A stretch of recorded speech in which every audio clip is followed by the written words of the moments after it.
भर्गो ये वर्ड शादी मई है होना पता ग्रंथ ज्ञान पितामही विद्यापीठ विद्यापीठ पितामही विद्यापीठ विद्यापीठ संकल्पना एवं स्वरूप कैसा होगा। और लेखिका है इसकी इंदुमती कात्यायनी जी। और पृष्ठ संख्या 44 अध्याय तीसरे का 5वां। किशोर अवस्था, यह अवस्था 16, 14 और 15 वर्ष की आयु की है। यह एक संक्रमण की अवस्था है। काय की अवस्था है? संक्रमण शंकर की अवस्था है। किशोर को भी लगता है कि वे बड़े हो गए हैं, कभी लगता है कि वे छोटे हैं।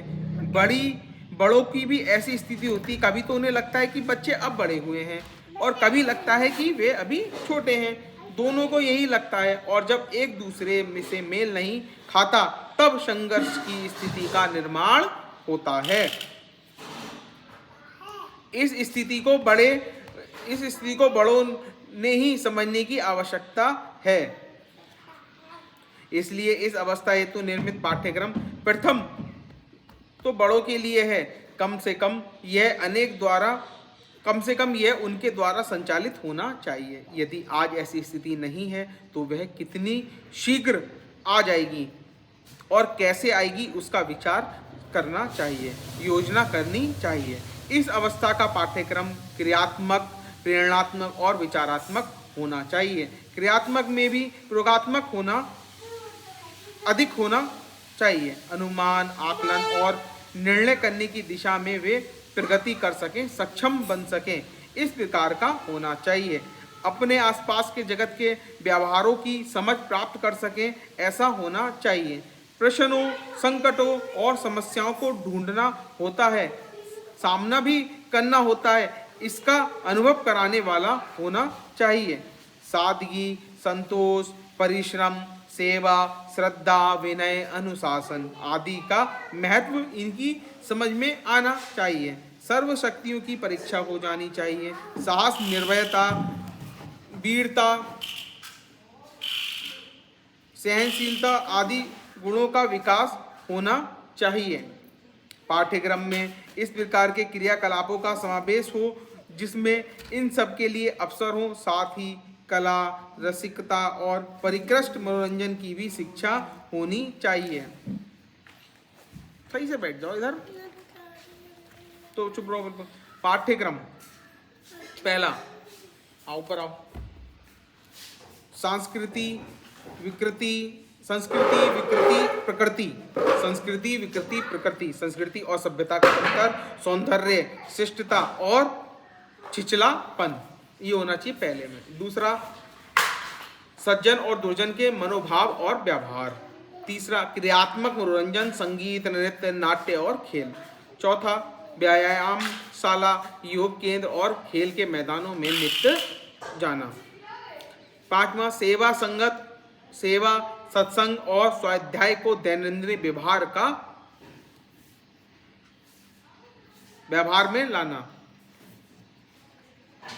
देश की और घर की आर्थिक स्थिति और अर्थव्यवस्था का ज्ञान और भान। सातवां, अर्थव्यवस्था और आर्थिक आदतें। आठवां, आर्थिक सत्कार। नवां, गृह कौशल, गृह के कार्यों में निपुणता। 10वां, दैनंदिन उपयोग की वस्तुओं की गुणवत्ता की परख और उपयोग का विवेक। 11वां, मूल्य, सिद्धांत और आदर्श। 12वां, भारतीयता और भारतीय होने का गौरव। 13वां, दायित्व बोध एवं निर्णय क्षमता। 14वां, धर्म और संस्कृति की परंपरा का निर्वहन। 15वां, भारतीय शास्त्र ग्रंथों का परिचय। 16वां, श्रीमद् भगवद गीता का पाठ, कंठस्थीकरण और अर्थ का बोध। 17वां, किशोरवयीन आदर्श चरित्रों का परिचय। 18वां, श्रेष्ठ वैज्ञानिकों, कलाकारों, विद्वानों का परिचय। और 19वां, ज्ञानी, तपस्वी, ऋषि, कवि आदि का परिचय। और 20वां, भारत की प्राचीनता और श्रेष्ठता का परिचय। ये तो हुआ इनका पाठ्यक्रम। अब ये कैसे इसकी पद्धति होगी लागू करने की और प्रयोग होगा। उस पे बताए गए हैं 8 बिंदु। पहला है, यह केवल प्रवचन का विषय नहीं है, केवल प्रबोधनात्मक भी नहीं है, केवल जानकारी का भी नहीं है, ये तीनों पक्ष का साथ साथ है। इस प्रकार से कार्यक्रम आयोजित करने चाहिए। किसी भी विषय की संगोपान चर्चा हो और विषय का मर्म क्या है समझ में आए, इस प्रकार से चर्चा का आयोजन होना चाहिए। निष्कर्षों का स्वीकार मन और बुद्धि, कश्मीर देख लो एक मिनट, मन और बुद्धि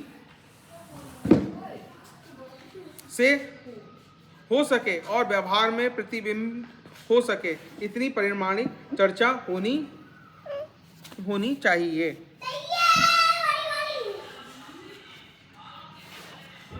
तीसरा है, इस दृष्टि से माता पिता और संतान का और शिक्षकों और छात्रों का संबंध श्रद्धा और विश्वास का बने, इस ओर ध्यान देना चाहिए।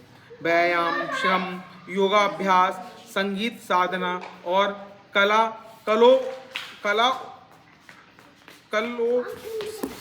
उपासना कश्मीर का समावेश अवश्य होना चाहिए।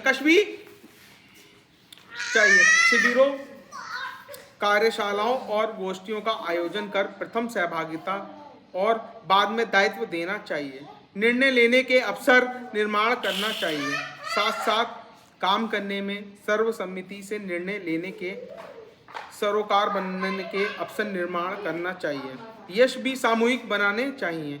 स्पर्धा, संघर्ष और हिंसा को सदैव दूर रखना चाहिए और कुछ नहीं दूर रखना चाहिए।